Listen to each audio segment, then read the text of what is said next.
I never expected to be humiliated at my own sister's engagement party. The lights were warm, the smiles rehearsed, and her voice carried easily when she laughed and said I was just admin at a courthouse. People chuckled. Someone clinked a glass. My chest burned, but I stayed quiet like I always did. Then her fiancé turned toward me, studying my face like he'd seen it somewhere before. "So, what do you actually do?" he asked. I didn't explain. I didn't defend myself. I said one word, and what happened next wasn't loud, dramatic, or messy, but it changed how my family looked at me forever. My name is Verity, and for as long as I can remember, my family has loved neat labels. The kind you can say quickly at dinner, the kind that don't invite follow-up questions. My sister Evelyn was always the impressive one. Ambitious, charismatic, the kind of person who could walk into a room and make it orbit around her. And me, I was the quiet one, the reliable one, the one who worked at the courthouse. That phrase followed me everywhere. Thanksgiving tables, birthday dinners, casual phone calls with relatives who hadn't seen me in years. "So you're still doing admin work?" they'd ask, smiling like they were being kind. I'd nod. "Yeah, still there." And the conversation would move on. What they didn't see was how carefully I'd learned to stay invisible around them. Not because I was ashamed, but because every time I tried to explain, their eyes glazed over. I learned early that my accomplishments made people uncomfortable, especially Evelyn. So I softened my words, rounded the edges, let them believe the smaller version of me because it kept the peace. At home, the pattern never changed. Evelyn talked. Everyone listened. My parents leaned in when she spoke about her work, her milestones, her plans. When I spoke, forks scraped plates. Someone reached for more wine. It wasn't cruelty, it was habit. And habits are hard to break. There was only one person who ever looked at me differently, my cousin Lily. She noticed the late nights, the way I carried myself, the way my phone buzzed at odd hours. She knew the truth even when I never said it out loud. Sometimes she'd squeeze my hand under the table like she was reminding me I wasn't invisible everywhere. I told myself I didn't need validation from my family. I told myself their opinions didn't matter. But that was only half true, because every time Evelyn laughed at my courthouse job, something inside me tightened. Not anger, not yet. Something quieter, something heavier. By the time her engagement party came around, I already knew how the night would go. I'd arrive early, I'd help where I was needed, I'd smile when introduced, I'd leave before anyone noticed I was gone. I didn't expect respect, I didn't expect curiosity. What I didn't expect was to be cornered by a question that refused to let the lie survive another minute. The engagement party was exactly what you'd expect from Evelyn. Picture perfect, overdone, and carefully designed to impress. String lights stretched across the backyard like a stage sunset. White flowers everywhere. A banner with their names hung so high it felt like it was watching us. I arrived early because that's what I always did. Before I could even set my purse down, my mom handed me a stack of napkins and pointed toward the drink table. "Can you help over there?" she said, already turning away. No eye contact, no question mark. By the time guests started arriving, I'd already refilled ice twice and wiped down a counter no one had used yet. I told myself it was fine. I was used to this role. Useful. Quiet. Out of the way. Then, Evelyn arrived. She stepped out of the car, glowing diamond, catching the light as if it had its own spotlight. People gathered around her instantly. Compliments flew. Cameras flashed. Her fiancé Daniel followed close behind, polished, calm, smiling, like someone who knew how to hold a room without trying too hard. He shook hands, thanked people, listened more than he spoke. At first, he barely looked at me. Evelyn made sure everyone knew how successful he was. Big wins, big payments, big numbers that sounded impressive but blurred together after a while. My parents beamed like they'd had a hand in it. I stood near the edge of the crowd, champagne untouched, watching the same story I'd seen my whole life play out again. Then Evelyn noticed me. "Come here," she said, waving me over like an afterthought. "I don't think everyone's met my sister." She wrapped an arm around my shoulder and smiled wide. "This is Verity. She works at the courthouse." A few polite nods, mild interest. "She's just admin," Evelyn added, laughing. "Keeps things organized." Answers phones. You know how it is, someone chuckled. Another person smiled like that explained everything.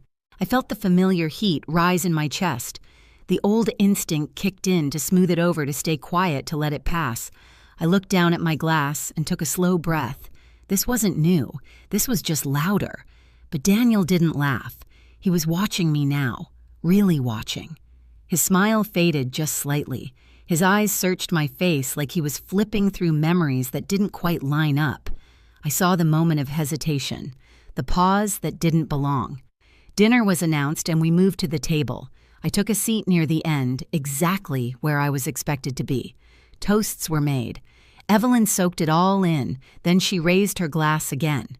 Some people argue important cases, she said, nodding toward Daniel. And some people answer phones. Right, Verity. Her eyes flicked toward me, daring me to react. That's when Daniel turned fully in his chair and looked straight at me. Wait, he said slowly. Verity, what exactly do you do at the courthouse? The table went still. Every eye shifted in my direction, and suddenly there was nowhere left for the lie to hide. For a moment, no one spoke. Not because they were being polite, but because the question didn't fit the script. It hung there awkward and exposed like a wire pulled loose from the wall. I felt every pair of eyes on me, felt the weight of years pressing into my shoulders. I didn't answer right away. I looked down at my hands resting on the table. One thumb traced the rim of my glass. The wood beneath my fingers was cool, solid, real. I could hear the low hum of the outdoor lights, the faint clatter of dishes from the kitchen. Life continuing even as something quietly cracked open. In that pause, 1,000 small moments rushed in. Every holiday where I'd been asked to help set up.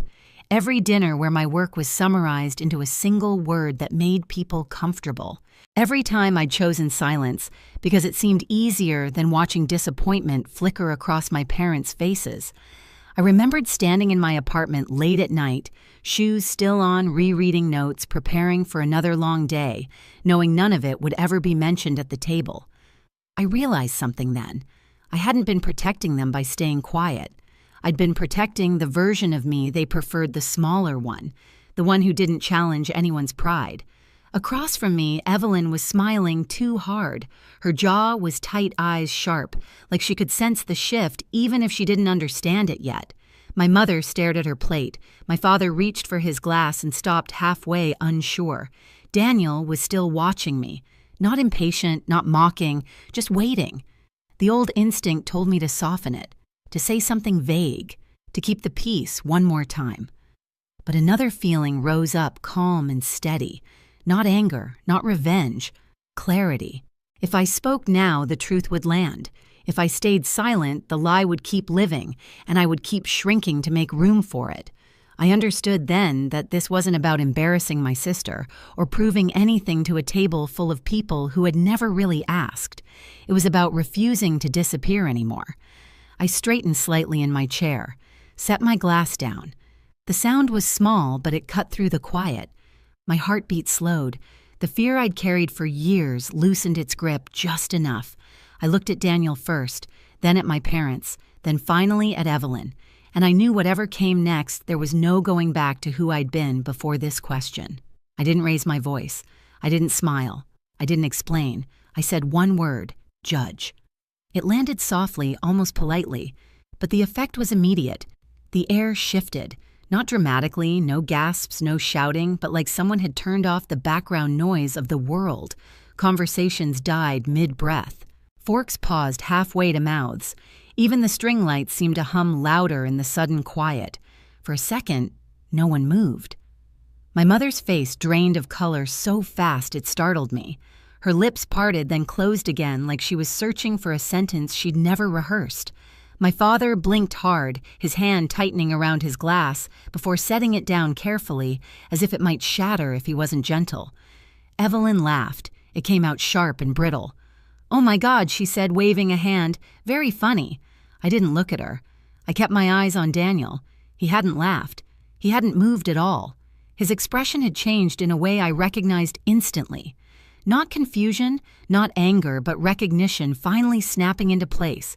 He leaned back slowly, studying me, like he was reassembling a memory piece by piece. "Judge," he repeated quietly. Then his eyes widened just a fraction. "Verity, Cole," he said. "The courthouse downtown." No one breathed. "You presided over my case last year," he went on. "The one with the corporate dispute. I stood in front of you, more than once." The silence deepened, heavy and undeniable now. Evelyn's smile froze. "What are you talking about?" she snapped, turning toward him. "She works admin. She answers phones. You've met her like twice." Daniel didn't look at her. "I know what admin work looks like," he said calmly, "and I know what a judge looks like." He looked back at me. "You were fair, direct. You didn't grandstand. You listened. That's why I remember." My father finally found his voice. "You're a judge?" he asked, disbelief thick in his tone. "Since when?" 3 years, I said evenly. My mother shook her head as if the word itself didn't make sense. "But you said you were assisting someone." "You said I was," I replied. "At the beginning." No one ever asked after that. That was when it hit them. Not all at once, but slowly, painfully. The realization that the story they'd been repeating for years hadn't been corrected, not because it was true, but because it was convenient, because it didn't threaten the balance they were used to. Evelyn pushed her chair back slightly, eyes darting between faces. "This is ridiculous," she said. "You let everyone believe you were admin. Who does that?" I met her gaze for the first time. "I didn't lie," I said. "I stopped correcting you." Her face flushed. "You did this on purpose," she snapped. "You waited until my engagement party to embarrass me." I shook my head. "You embarrassed yourself. I answered a question you asked in front of everyone." She turned to Daniel, her voice rising. You knew she was a judge and didn't tell me I didn't know," he said. "I never connected Judge Cole to your sister. You never said her last name. You never let her speak." That landed harder than anything I could have said. Around the table, reactions rippled outward. My uncle stared at his hands, muttering something under his breath. My grandmother reached across the table and squeezed my wrist gently, like she'd been waiting for this moment longer than anyone. "I always knew," she said softly. "You carried yourself differently." Evelyn stood up so abruptly, her chair scraped against the stone patio, the sound slicing through the stillness. "This is my night," she said, her voice shaking now. "And you've ruined it. You always do this. You always find a way to make it about you." I stayed seated. I didn't say anything. I replied calmly. "Until you mocked me. Until you reduced me to a joke in front of your fiancé and our family. That wasn't accidental. That was a choice." Her mouth opened, then closed. For the first time, she didn't have a ready comeback. Daniel stood slowly. "Evelyn," he said carefully, "the way you spoke to her." She cut him off. "Don't. You're supposed to be on my side." "I'm on the side of the truth," he said. "And I don't know how I missed this, how I let you talk about your own sister like that. That was the moment it broke. Not loudly, not explosively, but completely." Evelyn looked around the table and realized the orbit had shifted. The attention she'd always commanded wasn't hers anymore. No one was laughing. No one was defending her. Even my parents sat frozen, caught between the daughter they'd always praised and the one they'd never truly seen. "This is unbelievable," she whispered. "You think you're better than me now?" I shook my head. "No. I think I finally stopped pretending to be less." She stared at me for a long second, something raw and frightened flickering behind her anger. Then she turned and walked inside, heels striking the floor like punctuation marks at the end of a sentence. Daniel hesitated, looked at me. There was conflict in his eyes, but also respect. "I need to talk to her," he said quietly. I nodded. After they left, the table stayed silent. Champagne went warm. Plates sat untouched. My mother finally reached for my hand. "Why didn't you tell us?" she asked, her voice small. I didn't pull away, because every time I tried to be seen, I said, "You looked away." No one argued with that. And in that stillness, I felt something unfamiliar settle in my chest. Not triumph, relief, like I'd finally set down a weight I'd been carrying for years and realized I didn't have to pick it back up. The next morning, I woke up to a quiet phone and a strange sense of calm. No dread, no replaying the night in my head, just sunlight through the blinds and the steady hum of the city outside my window. Then the messages started coming in. Missed calls, long texts, short apologies that felt clumsy but sincere. Relatives who suddenly wanted to catch up.